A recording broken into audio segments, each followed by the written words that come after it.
In our everyday lives, most of us are familiar with the idea of false economy. Ignoring a burst pipe might save you money on a plumber, but it'll cost far more to deal with the damage caused by flooding. And I've lost count of the number of times I've purchased a tantalizingly cheap pair of shoes, only to see them fall apart 3 times as fast as a pair for double the price.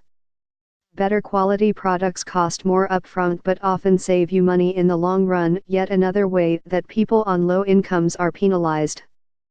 Though there are many difficulties in comparing household budgets with national economies, in some instances similar logic does apply. As austerity is implemented across our essential public services, the conservative government is discovering just how expensive cutting corners can be. Today, new research by the Law Society has revealed how costly misguided cuts are to the country. Legal aid cuts have led to increased spending in the long run because court disputes take months to resolve. Early professional legal advice, given within 3 months of a dispute arising, helps solve problems before they spiral and end up in court. The Law Society says this matters especially in disputes involving landlords and in family law. However, in 2013 the government slashed funding for legal help for those who can't afford it. Earlier this year an episode of the BBC's Panorama covered the benefit cap. It featured a mother of 7 named Sarah who'd had her benefits cut by £44 per week, leaving her with no way of making ends meet. She fell behind with her rent and lost her home, which left her unable to properly care for her family. She was forced to sleep on her sister's sofa and her children were separated and sent to live with foster carers, costing the state more than £1,000 per week. This is far from an isolated incident.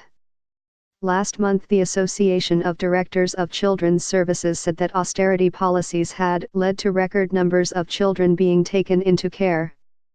The unintended consequence of the government's austerity program has been to drive up demand for child protection services as more and more families find themselves at the point of crisis, with little or no early help available, it revealed in a report. Last month it was revealed that £40 million was spent trying to deny sick and disabled people benefits they're entitled to. It's a similar story with disability benefit cuts. The Department of Work and Pensions decided to take away a multiple sclerosis sufferer's Motability car in order to save £8,000.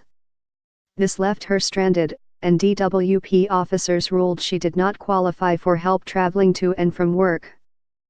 They agreed to pay for taxis for the 33-mile journey, at a cost of £65,000 annually.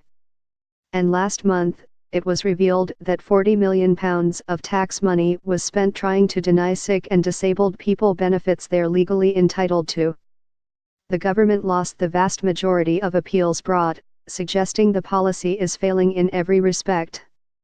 Not only are disabled people being forced to despair by the process, but it's wasting rather than saving money.